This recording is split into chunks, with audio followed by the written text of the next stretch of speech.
noite, viajante do escuro.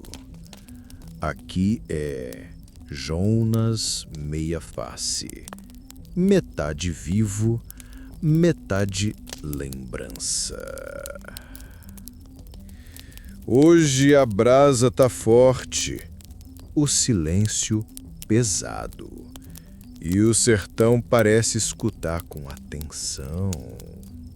Senta aqui comigo que a fogueira vai clarear o rosto de uma velha conhecida minha. Uma mulher que carrega nos olhos o peso do que viu e calou por muitos anos. Helena, de Codó, no Maranhão. Ela chegou hoje cedo e aceitou dividir com a gente o fardo que trouxe no peito. Conta, Helena, a fogueira toda tua. Obrigada, Jonas. Eu não falo disso faz muitos anos, mas essa história, ela nunca me deixou. Foi no tempo em que eu morava na beira da fazenda Canaúba, um lugar de terra vermelha, cheio de mato grosso e silêncio pesado. O patrão queria abrir mais pasto e mandou derrubar um trecho da mata que nem os mais velhos gostavam de passar. Diziam que lá tinha coisa velha enterrada. E foi lá que tudo começou. Essa parte da mata, ela era evitada por quê? Tinha história, lenda? Tinha sim.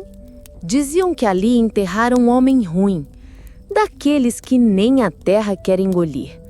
Um sujeito que batia em mulher, matava bicho por gosto. E que morreu sem confissão, sem vela, sem padre. Enterraram ele escondido, num canto da mata para ninguém ver. O patrão, seu Agenor, ele mesmo foi lá ver o serviço, pisando forte como quem não respeita nada.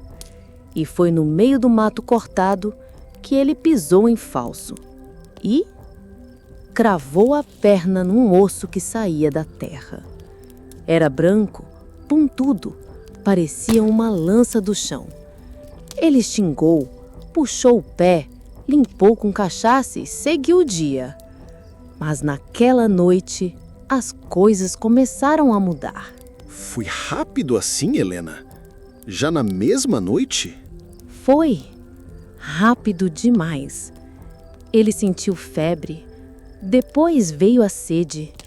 Uma sede que nenhuma água dava conta. Ele bebia da moringa, do poço, da garrafa. Até tentou se banhar no açude. Mas quanto mais bebia, mais seco ele ficava. A pele dele começou a rachar. Primeiro parecia queimadura, depois parecia couro velho. Os dedos murchavam, os lábios sangravam de tão secos. E quando ele passava perto das plantas, elas murchavam. Juro por tudo que é sagrado, Jonas. Eu vi um pé de manjericão secar na hora quando ele encostou a mão. Corpo seco. O mal que anda sem carne, mas que ainda carrega a sede. Ele profanou um morto, Jonas, e agora o morto andava nele. Chamaram benzedeira, padre, até pajé. Nada adiantava. Até que numa manhã ele sumiu sem deixar rastro. Mas onde ele pisava, a terra ficava branca. Os bois não passavam, os cachorros uivavam sem parar. A maldição do corpo seco é sede sem fim. Nem a morte aceita. Tem gente que diz que ele ainda anda pelas veredas, seco, estalando como folha morta, que quem escuta o som dos passos dele, como madeira rachando, sente a garganta fechar de sede, e se não correr, vira barro, igual às plantas. Escutou isso, viajante? A sede que seca até a alma. A terra tem sede de justiça. E às vezes ela devolve o que foi enterrado. Se for andar por Codó, cuidado onde pisa. E se um osso branco sair da terra, corre. Até quarta que vem, aqui na fogueira do Jonas Meia Face. Boa noite e bons pesadelos.